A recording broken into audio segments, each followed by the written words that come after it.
একটি নিরাপদ মানবিক গণতান্ত্রিক বাংলাদেশ প্রতিষ্ঠার যাত্রাপথে আমি ভিন্ন দল কিংবা ভিন্ন মতের সকলের সহযোগিতা কামনা করছি।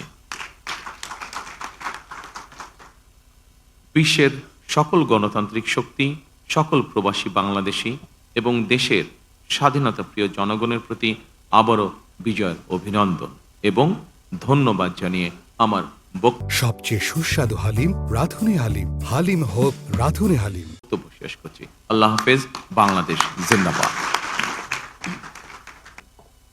অনুষ্ঠানের এই পর্যায়ে বিএনপির জাতীয় স্থায়ী কমিটির সম্মানিত সদস্য এবং বিএনপির কেন্দ্রীয় নির্বাচন পরিচালনা কমিটির সম্মানিত চেয়ারম্যান জনাব নজরুল ইসলাম খানকে ধন্যবাদ জ্ঞাপন ও সমাপনী বক্তব্য প্রদানের বিনীত অনুরোধ জানাচ্ছি।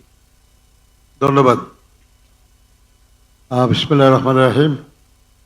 মাননীয় চেয়ারম্যান, সম্মানিত জাতীয় স্থায়ী কমিটির সদস্যবৃন্দ, জাতীয় নেতৃবৃন্দ এবং দেশে বিদেশ থেকে আগত সাংবাদিক ভাই ও বোনেরা, আসসালামু আলাইকুম। প্রথমেই আমি আপনাদের যারা সংবাদকর্মী, সাংবাদিক, তাদের আন্তরিক কৃতজ্ঞতা এবং ধন্যবাদ জানাই যে তারা আমাদের আমন্ত্রণে আজকে অনুষ্ঠানে উপস্থিত হয়েছেন। আমাদের দলের চেয়ারম্যান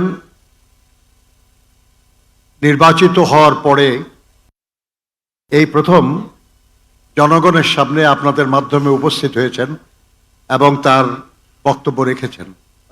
আমরা আশা করব যে আপনাদের মাধ্যমে তার বক্তব্য দেশের জনগণের প্রতি, বিশ্ববাসীর প্রতি তার আহ্বান আপনারা দেশ এবং বিদেশে সবখানে ছড়িয়ে দেবেন। আপনারা বিগত নির্বাচনে সারা দেশে দায়িত্ব পালন করেছেন, নির্বাচনের খবর সংগ্রহ করেছেন, দেশে বিদেশে সর্বত্র আপনার সাথে জানিয়েছেন। আমরা আশা করব আগামী দিনেও আমাদের উন্নয়ন প্রয়াস, আমাদের দেশ গড়ার লড়াইয়ে আমাদের নেতা জনাব তারেক রহমানের নেতৃত্বে আগামী দিনের বিএনপির যে কার্যক্রম, সে কার্যক্রমে আপনারা সহযোগিতা করবেন, সমর্থন জানাবেন। আমি পুনরায়